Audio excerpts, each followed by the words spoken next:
Seuraavaksi tehdään tää luistonauhan voitelu ihan sisätiloissa eli kotona. Tää onnistuu aivan hyvin ilman mitään voitelutelineitä ja normaaleja voitelurautoja.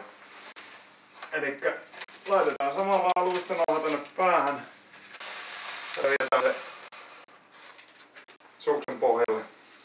Sitten voidaan ottaa ihan tämmönen normaali silitysrauta. Ei kannata pistää vettä höyrysilitysrautaan. Ja sitten vaan rauhallisella pitkällä vedolla niin kiinnitetään luistonauha suksen pohjaan.